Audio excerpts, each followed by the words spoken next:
Bon, on me pose la question de savoir quel est mon avis sur la monnaie éco. Pour moi, il faut que les Africains cessent de rêver, quoi. Donc, tant qu'il n'y aura pas d'État véritable en Afrique, les attributs de la souveraineté tels que la monnaie ne seront jamais quelque chose de réel, tout simplement. Donc, l'éco, c'est juste le changement du nom du franc CFA et quelques petits aménagements parce que le système sentant la pression monter énormément, sentant la colère monter dans la population, et puis que ce sujet du franc CFA étant de plus en plus accessible à la population, parce que pendant longtemps, ce sujet a été cantonné dans des milieux spécialisés. Maintenant, avec la popularisation de cette thématique, tout d'abord par un certain nombre d'enseignants tels que d'abord Chungjiang Pouemi, Nicolas Agbou, notre compatriote du Sénégal, j'oublie son nom, qui a aussi travaillé énormément sur cette thématique, d'autres enseignants qui ont travaillé sur cette thématique du franc CFA, plus récemment le professeur Noubouko qui aussi s'est saisi du sujet, et la popularisation de cette thématique par des gens comme Kémy Séba et autres.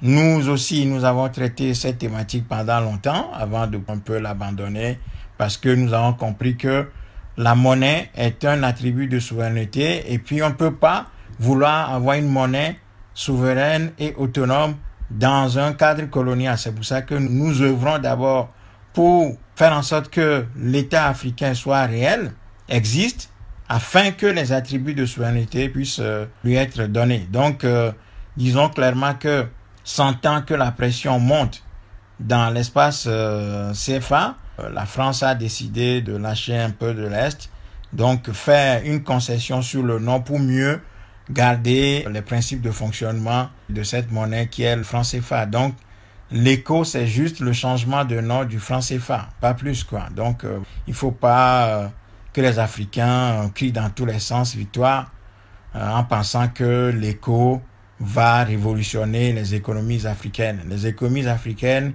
ont des fragilités structurelles de longue date.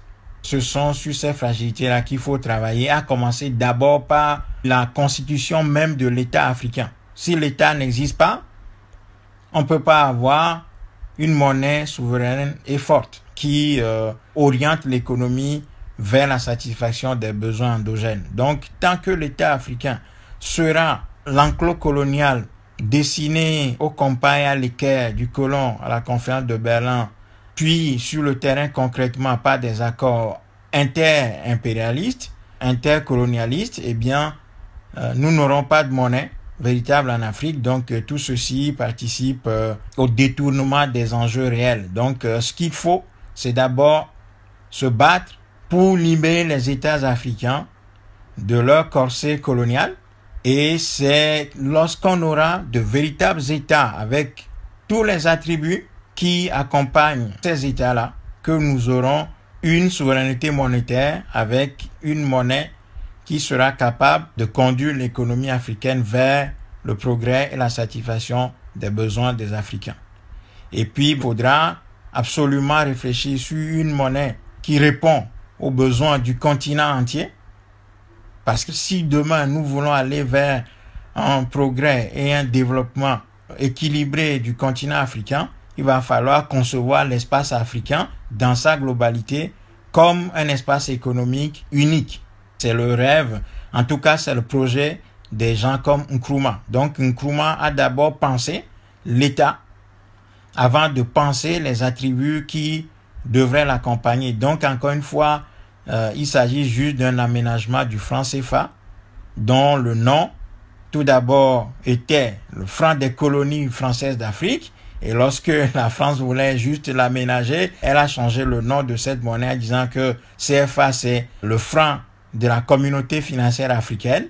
Et bien maintenant que les Africains ont commencé à crier trop fort, la France a procédé encore une fois avec le soutien et la docilité, la complicité de ses sous-préfets qu'elle a placés à la tête de ces enclos coloniaux africains, ce qu'elle appelle l'éco. Voilà, donc on est passé du franc des colonies françaises en Afrique au franc de la communauté financière africaine à l'éco. Donc il s'agit juste d'un aménagement du nom. toutes les structures qui garantissent le caractère colonial de l'économie africaine sont maintenues.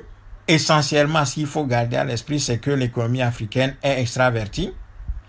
Elle produit des matières premières pour satisfaire l'étranger et l'étranger lui fournit des produits finis qui sont vendus à des prix très élevés.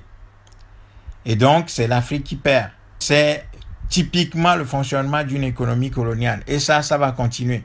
D'autant que les nouveaux venus sur la scène africaine, que sont la Chine, le Japon, le Brésil, la Turquie, les pays arabes, tout ceci n'entend pas faciliter le progrès de l'économie africaine. Donc voilà, il faut savoir que tout ceci participe au folklore qu'on entretient pour faire prolonger la colonisation.